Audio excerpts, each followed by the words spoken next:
जय गुरुदेव परम पूज्य स्वामी जी महाराज और हमारे श्रोतागण, ग्रामवासियों, तीर्थगण एवं माताओं, भाई एवं बहनों, नन्हे मुन्ने बच्चे और बच्चियों, आप सभी को सादर जय गुरुदेव। बड़ी सौभाग्य की बात है, मालिक की असीम कृपा से आप सभी को वीडियो के माध्यम से कल्याणकारी संदेश, सतगुरु का संदेश, प्रभु का संदेश, अद्भुत संदेश सुनने को अवसर मिल रहा है और सुनाने का अवसर मिल रहा है। यह मालिक की बहुत असीम कृपा और दया है। तो धर्म प्रेमियों, देशवासियों, सही बात तो यह है, इस मृतलोक में हम लोग जन्म लेते हैं और जन्म लेने के बाद जीवन जैसा भी हो वैसा व्यतीत करते हैं। कहा गया है कि दुनिया में अगर आए हो तो जीना ही पड़ेगा, और जीवन है अगर जहर तो पीना ही पड़ेगा। तो इस संसार में इतिहास और पुराण से साक्ष्य मिल रहा है कि युगों युगांतर से यह मनुष्य जात जन्म लेता है, जवान होता है, बुढ़ा हो जाता है, उसके बाद मर जाता है और फिर विधान कहता है कि किसी और रूप में और शकल में और संस्कार में यह मानव जन्म लेता है। यही संसार का प्रक्रिया है, जन्मना और मरना। तो महापुरुषों ने कहा कि भाई इस दुनिया में जो भी आए हैं सबको इस दुनिया को छोड़ के जाना है। तो कहने का मतलब यह है, इस बात को राम कृष्ण, कबीर, गुरु नानक, पलटू साहब, दरिया साहब, भीखा साहब, बहुत से महापुरुष इस बात को भली भांति से जानते थे कि हम दुनिया में आए हैं तो हमको इस दुनिया से जाना है। किंतु वह परमात्मा का दुनिया समझकर और परमात्मा का आदेश समझकर और परमात्मा के कार्य को समझकर जो महापुरुष की गिनती में आते हैं, जो सज्जन पुरुष की गिनती में आते हैं, उन लोगों का काम यह रहा कि जब तक इस धरती पर रहे तो जन कल्याण का काम करते रहे और अपने आत्मा कल्याण का भी काम करते रहे और आत्मा कल्याण के साथ साथ जीवात्मा को जगा करके परमात्मा में लय कर दिए। कुल मिला करके कभी कभी मानव के जीवन में यह भावना उत्पन्न होता है कि आखिर में यह मनुष्य जन्म किस लिए मिला है, क्यों बनाया गया है, यह संसार में इतना तमाशा क्यों है।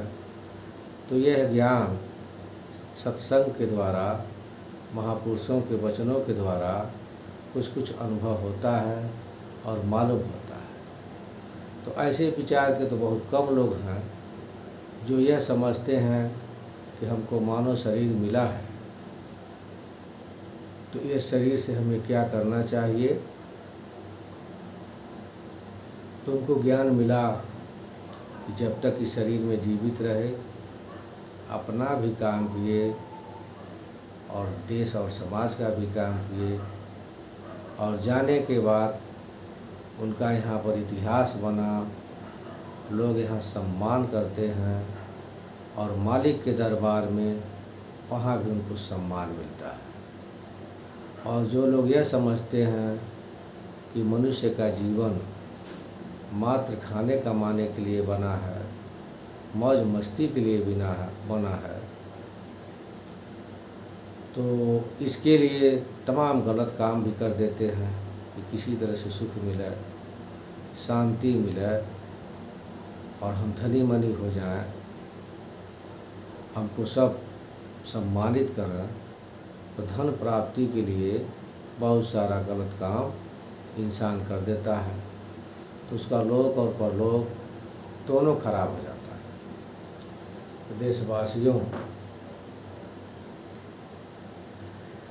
ये संसार का नियम हम देखते चले आ रहे हैं और बुजुर्गों से सुनते चले आए तथा इतिहास पुराण से ज्ञान मिला। जब इस संसार में अज्ञानता के कारण, पाप के कारण समस्या उत्पन्न होने लगता है तरह तरह की, तो पूरा मानव समाज दुखी होने लगता है और दुखी होकर के, पीड़ित होकर के यह मानव समाज तरह तरह के उपाय खोजते हैं कि कैसे हमारा और हमारे समाज, मानव जाति का कल्याण हो, सबका भला, सब लोग सुखी रहें। जब तक इस शरीर में जीवात्मा है तब तक तो सब लोग सुखी रहें। तो उसमें क्या होता है, परमात्मा की असीम कृपा होती है, उनकी दया होती है, तो किसी भी मनुष्य के आत्मा में वो प्रवेश करते हैं और प्रवेश करके और अपना संदेशा, अपना मतलब उद्देश्य मानव समाज में मनुष्य के द्वारा प्रचारित करवाते हैं, संदेशा दिलवाते हैं। यह भी कहा गया है कि कभी कभी वह मालिक, जो दुनिया का मालिक है, मनुष्य शरीर धारण करके और इस धरती पर आते हैं और नए समाज का धर्म का स्थापना करते हैं। यही समाज का और सृष्टि का परंपरा है। तो जितने महापुरुष आए सब लोगों ने जाना ये शरीर छोड़कर जाना है। तो इसका मतलब यह होता है, इस शरीर इसलिए मिला है। यह भी शास्त्र वेद कहता है कि माँ के गर्भ में सब लोग वादा करते हैं कि हे प्रभु हमको उद्धार करिए, हम जाएंगे तो भजन करके, जीवात्मा जगा करके और अपने धाम को चले जाएंगे। क्योंकि महापुरुषों ने कहा, संत महात्माओं ने कहा कि मानव का शरीर एक ऐसा शरीर है, यह एक ऐसा साधन है, यह आदमी गुरु के ज्ञान से कर्म करके, भजन करके, भक्ति करके और गुरु के ज्ञान में चल करके अपने लक्ष्य को प्राप्त कर सकता है, यानी आवागमन से न्यारा हो सकता है, अपने धाम को जा सकता है। यह मानव शरीर का इतना बड़ा महिमा है और यह मानव शरीर इतना बड़ा साधन है। तो जो लोग अपने धाम को जाने की तैयारी करते हैं और ऐसा कर्म करते हैं तो उनका तो कल्याण हो जाता है। लेकिन जिनको उसका कोई चिंता नहीं है तो संसार में जन्मते हैं, मरते हैं, दुख सुख सब सहन करते हैं। यह समाज का, संसार का परंपरा है। तो देशवासियों, जब जब इस धरती पर मानव समाज में तमाम तरह के समस्याएं उत्पन्न होने लगता है, सब लोग कष्ट और पीड़ा में पड़ जाते हैं, किसी के पास कोई बुद्धि और रास्ता नहीं मिलता है, अपने में ही जोड़ घटाना लोग लगाने लगते हैं, तो काफ़ी लोग तो परमात्मा को पुकारते हैं कि हे प्रभु कुछ कीजिए, हे प्रभु कुछ कीजिए। तो प्रभु की कृपा होती है और इस धरती पर आध्यात्मिक महापुरुष को भेज करके और अपना संदेशा समाज में दिलवा देते हैं कि ऐसे ऐसे काम किया जाए तो समाज का कल्याण हो जाएगा। तो जब समाज में तमाम तरह की समस्याएं उत्पन्न होने लगता है तो इसी समाज में बहुत से ऐसे लोग हैं जो समाज को सुधारने के लिए, मानव जाति का कष्ट दूर करने के लिए समाज में संदेशा देते हैं और कष्ट दूर करने के लिए अनेक प्रकार के उपाय बताते हैं, प्रयत्न करते हैं और करते करते समाज का कल्याण हो जाता है और सब लोग सुखी हो जाते हैं। लेकिन इस समय तो देश के हर एक आदमी यह कह रहे हैं कि समाज में बहुत गंदगी, बहुत पीड़ा, बहुत पाप, बहुत अत्याचार, बहुत दुख और बहुत पीड़ा उत्पन्न हो गया है। लगभग 90% लोगों के ज़बान से यह आवाज़ निकल रहा है कि हे प्रभु, समाज में बड़ी कुरीतियाँ पैदा हो गई, बहुत भ्रष्टाचार पैदा हो गया, अरे अब कुछ करिए, ले आइए भूकंप, ले आइए आंधी तूफान। ऐसा ऐसा भाषा में लोग कहते हैं कि मतलब कुछ ऐसा करिए जो प्राकृतिक आपदा से जनसंख्या घटे, लोग मरे, इस तरह से कामना बहुत से लोग करना शुरू कर दिए, क्योंकि रास्ता तो मिल नहीं रहा है। लेकिन एक बात तो ज़रूर है, इसी घोर कलयुग में और इसी भ्रष्टाचार के युग में हमारे देश के अंदर बहुत से ऐसे प्रवचन करता हैं, उपदेश करता हैं, जो भगवान के संबंध में, आत्मा कल्याण के संबंध में अपने अपने भाव में, अपने अपने शैली में लोग समाज में भगवान का महिमा सुना रहे हैं। मानव जीवन सुखी कैसे होगा इसके विषय में लोग बता रहे हैं।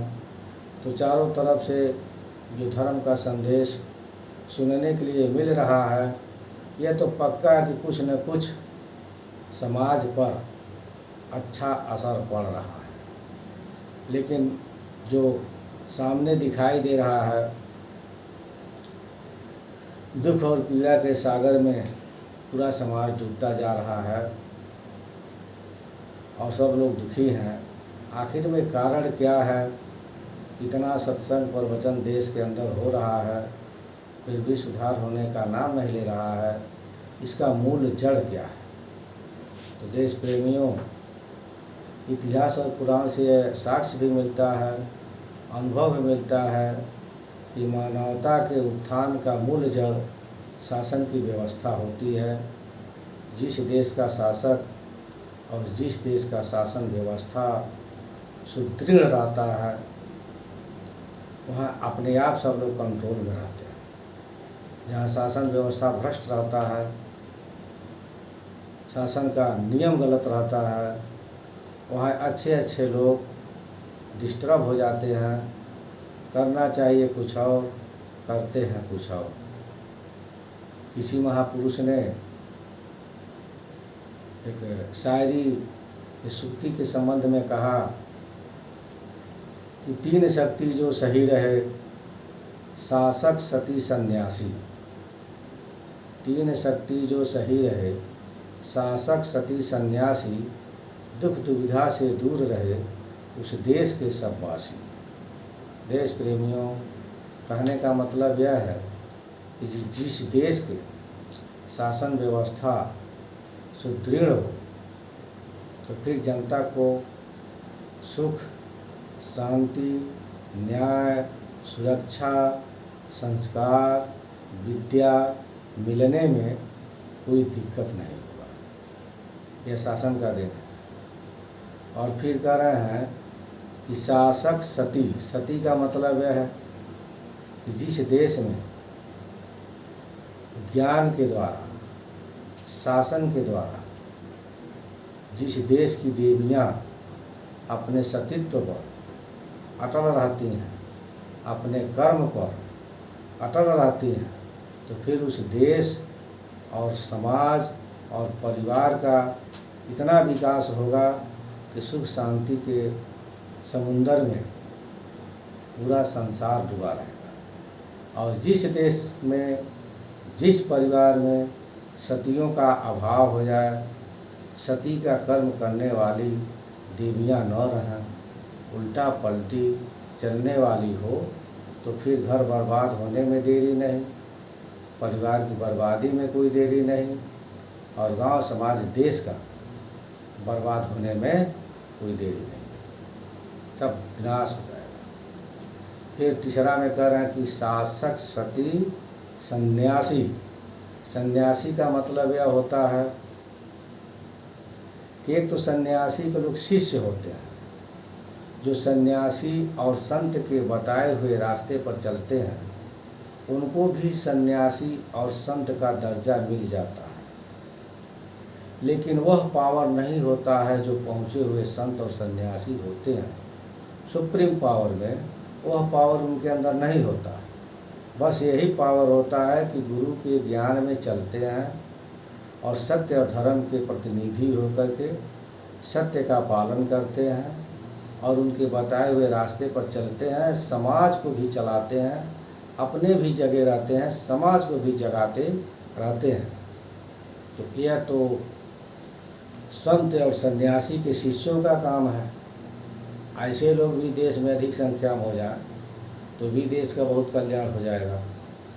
और एक होते हैं सुप्रीम पावर में संत सन्यासी, जो कि उनके पास सुप्रीम पावर होता है, पूरे ब्रह्मांड की शक्ति अपने मुट्ठी में रखे रहते हैं, समय आने पर वह कुछ भी कर सकते हैं। जैसे और युगों में बहुत से ऋषि मुनियों का नाम आता है, संत महात्माओं का नाम आता है कि जब देश खतरा में पड़ जाता है, धर्म का लोप होने लगता है और शासन के लोग, राजा महाराजा लोग पहले ज़माने में जब डिस्टर्ब हो जाते थे, बुद्धि काम नहीं करती थी, घबरा जाते थे, उस समय में धर्म गुरु के माध्यम से पहुँचे हुए संत और महात्माओं को आदर और सम्मान के साथ राजा के दरबार में बुलाया जाता था। और उस ज़माने में राजा महाराजा लोग कहते थे कि हे गुरुदेव, हे गुरुवर, हे ऋषि मुनि, हमारे देश के ऊपर संकट आ गया है और हम भी संकट में पड़ गए हैं, हमारी प्रजा भी संकट में है, कृपा करके अपने ध्यान योग से, अपने युक्ति से, अपने भक्ति से कुछ हमें मार्गदर्शन दीजिए, जिससे कि हम और हमारी जनता और हमारा देश सुखमय हो और सबका कष्ट दूर हो। तो उस समय में संत महात्मा लोग कोई न कोई उपाय बता देते थे राजा महाराजा को कि आपको यह यज्ञ कराना पड़ेगा, चाहे इस तरह की पूजा करना पड़ेगा, ऐसे ऐसे आप काम को कर दीजिए, आपका सारा कष्ट दूर हो जाएगा। इतिहास पुराण में बहुत से ऋषि मुनियों का, संत महात्माओं का नाम आता है, जो बड़े चक्रवर्ती राजा थे, जो बड़े ज्ञानी थे और जो बड़े विद्वान थे, उनके ऊपर जब कष्ट आता था और ग्रह आता था और जब उनकी बुद्धि खराब होने लगती थी, तो संत महात्माओं के कृपा से और संत महात्माओं के ज्ञान से उस समय लोग अपना कष्ट दूर कर देते थे। आज तो हमारे देश का युग व्यवस्था कुछ और तरीक़ा से हो गया है। चाहे देश के ऊपर जितना भी संकट आ जाए, चाहे कोई भी परेशानी आ जाए, तो संत महात्मा को कोई पुकारता नहीं है और न ही कोई बुलाता है, और न तो लोकसभा में, न तो संसद भवन में कोई यज्ञ आज तक हुआ, न कोई पूजा पाठ हुआ। सब जो है वहाँ वास्तु दोष लग गया और भूत और प्रेतों का वहाँ वास हो गया, क्योंकि कभी पूजा पाठ यज्ञ से, भगवान के भजन से कोई मतलब ही नहीं रहा। कोई संत महात्मा वहाँ जाते भी नहीं हैं, कोई पूजा पाठ भी नहीं होता है। तो देश की व्यवस्था बहुत बिगड़ गई है, देश के लोग बड़ी कष्ट में हैं, बड़ी परेशानी में हैं। तो देश प्रेमियों, गुरु के ज्ञान से हमारे जैसे हम तो सतगुरु के तुच्छ सेवक हैं, लेकिन गुरु महाराज का जो संदेशा है वह साधारण नहीं है, वो अद्भुत है। उन्हीं का बताया हुआ संदेशा देश के अंदर वीडियो के माध्यम से जो सुनाने का प्रयास हो रहा है, तो हमारे जैसे हमसे बढ़ करके एक से एक ज्ञानी, एक से एक ध्यानी और एक से एक तपस्वी, एक से एक बैरागी इस समय देश में धर्म का प्रचार कर रहे हैं, जिससे देश का सुधार हो, देश का कल्याण हो। तो उसी के दौर में हम भी सतगुरु का संदेश सामाजिक और राजनीतिक और आर्थिक और धार्मिक और प्राकृतिक सब विषयों पर कुछ न कुछ प्रकाश डालते हुए अपने आप को बचाने के लिए, देश को बचाने के लिए और धर्म को बचाने के लिए हम भी वीडियो के माध्यम से आप सभी को सतगुरु का संदेशा, कल्याणकारी संदेशा आपको सुनाने का प्रयास कर रहा हूँ। और जो कुछ भी गुरु महाराज के ज्ञान से संदेशा सुनाने को मिल रहा है, ये सब होश और हवास में, होश और चेतना में यह संदेशा सुनाया जा रहा है, जिससे सब लोगों को सही लगे।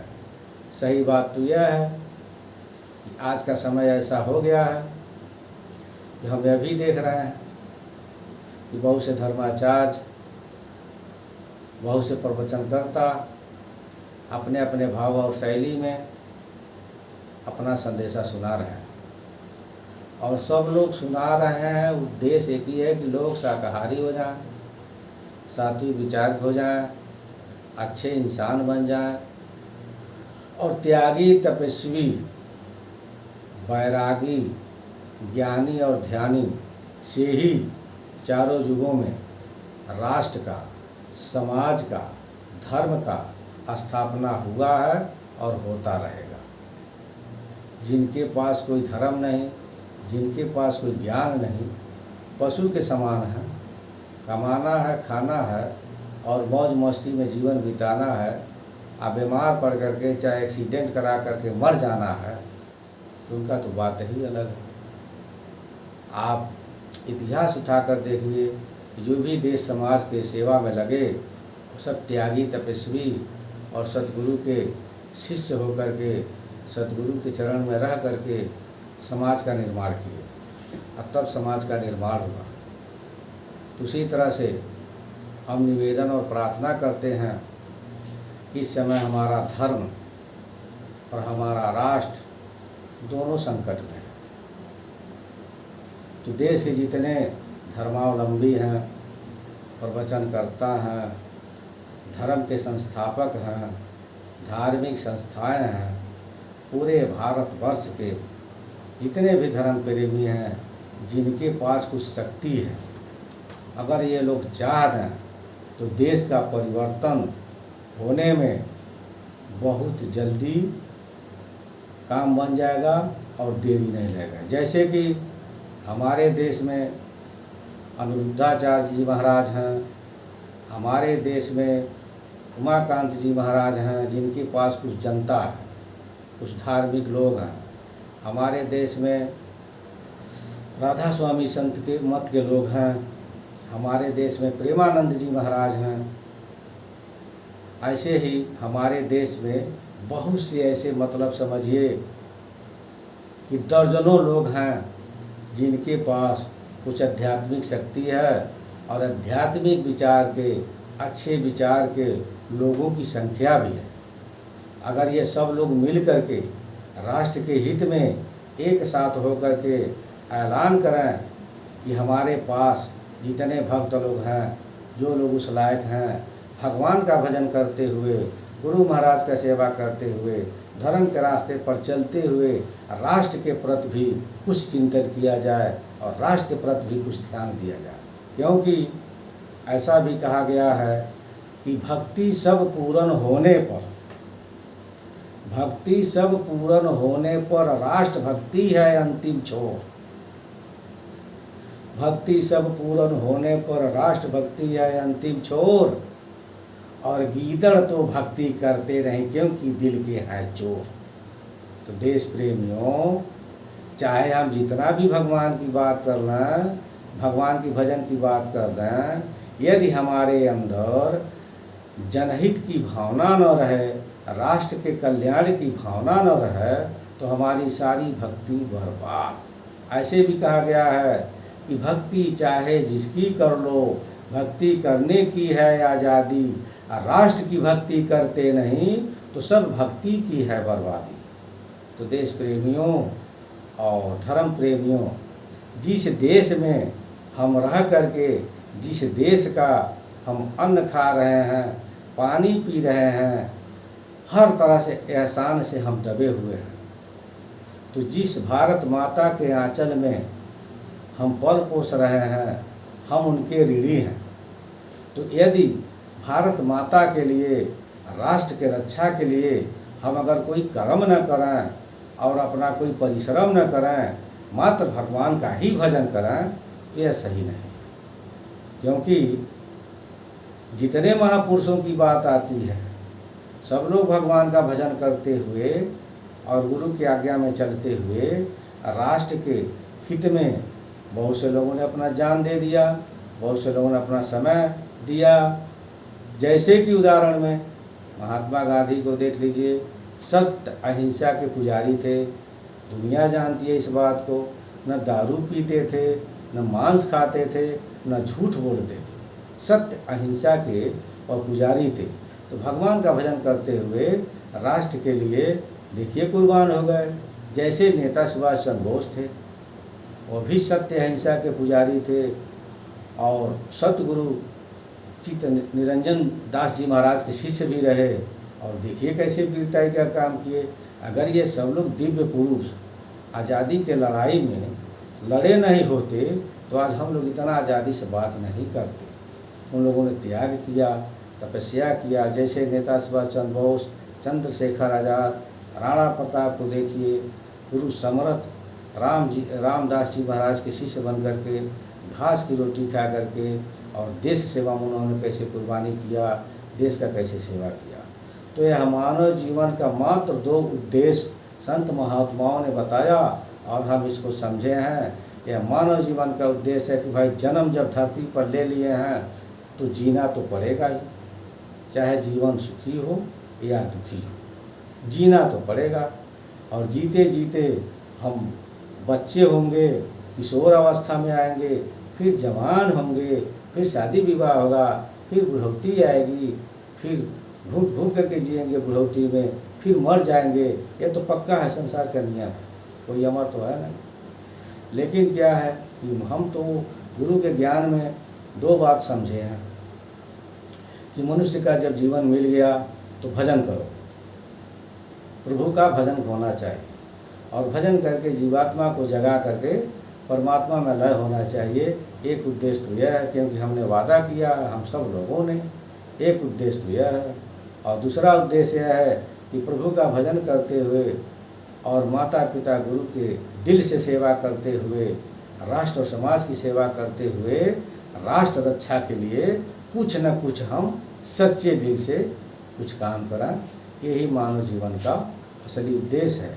क्योंकि आध्यात्मिक भाषा में, धार्मिक भाषा में महापुरुषों ने ऐसा समझाया कि उन्होंने ये कहा कि जो इस दुनिया का मालिक है, जिसको हम सृष्टि रचयिता कहते हैं, जिसको हम परमात्मा कहते हैं, उनका कहना यह है कि यह बगिया हमारी है, यह सृष्टि जो है उस मालिक की बगिया है, फुलवारी है।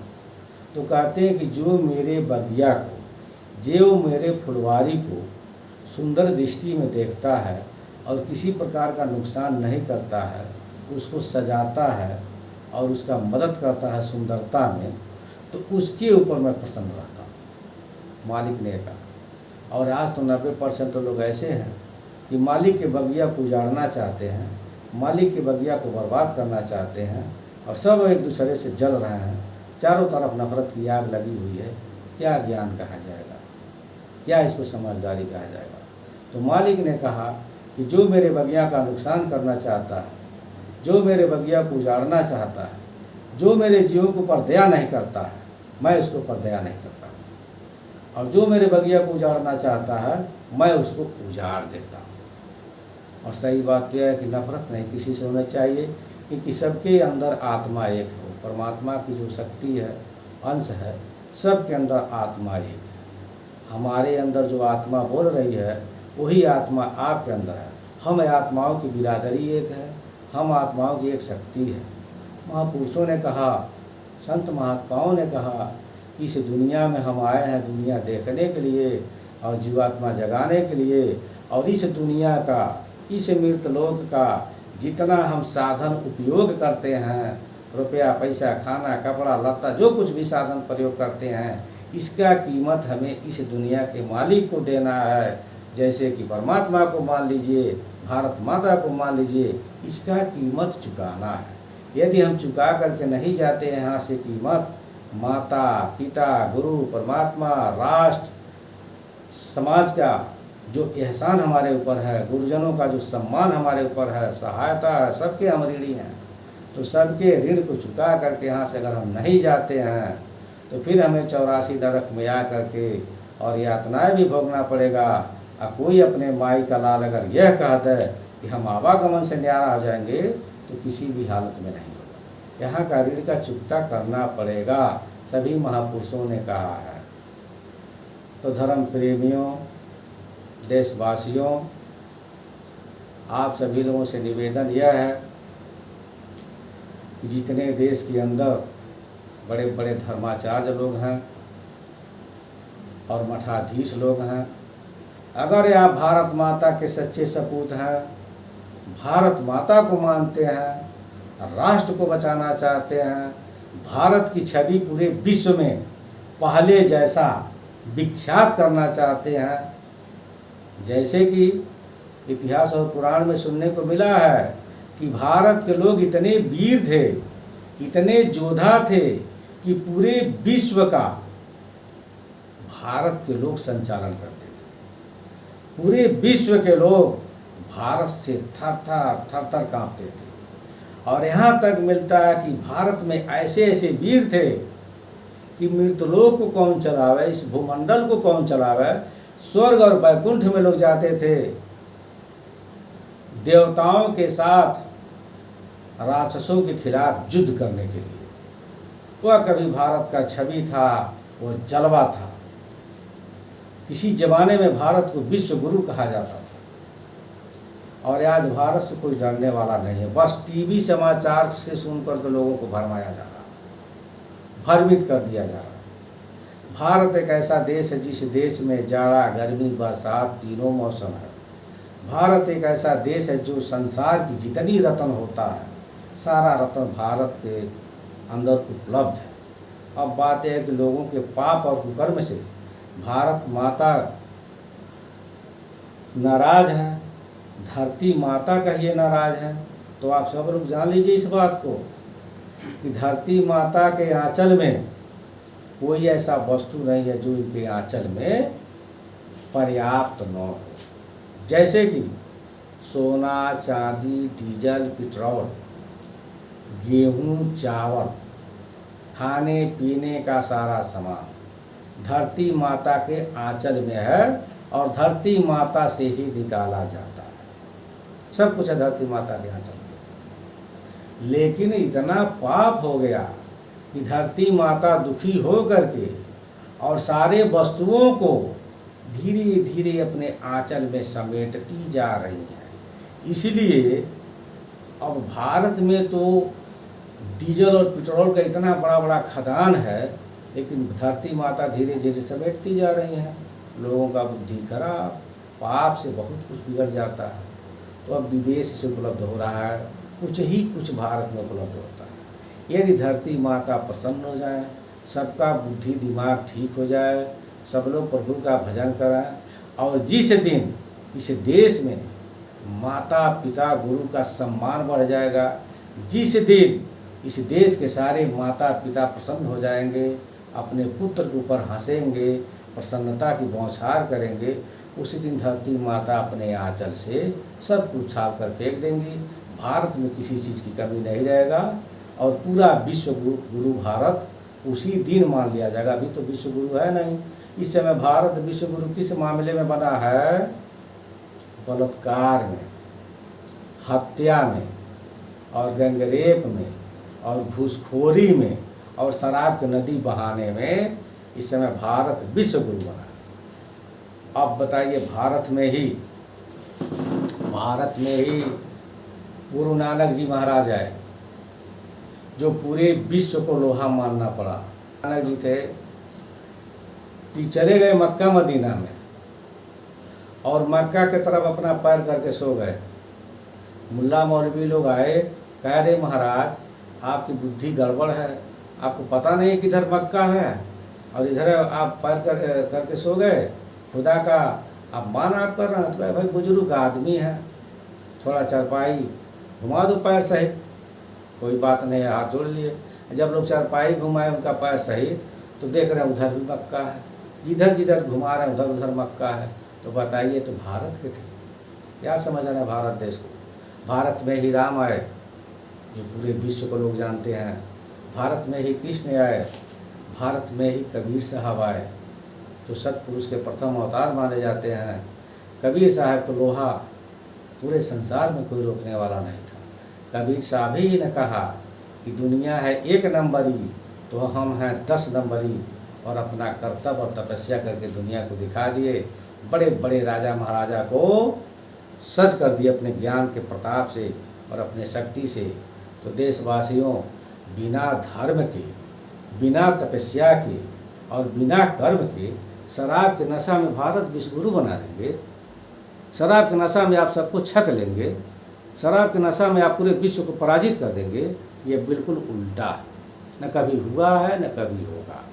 तो देशवासियों, समय कम है, वीडियो के माध्यम से महापुरुष का संदेश राष्ट्र के उत्थान के लिए और मानवता जगाने के लिए, मानवता के अलख जगाने के लिए वीडियो के माध्यम से हम आपको कुछ संदेशा गुरु महाराज का सुनाए। और साथ में एक निवेदन यह कहेंगे कि अगर ये आदमी के अंदर विश्वास जब नहीं पैदा होता है, कोई मार्ग नहीं मिलता है, तो कितना हो सही बात कहा जाए, विश्वास के अभाव में आदमी मानने को तैयार नहीं।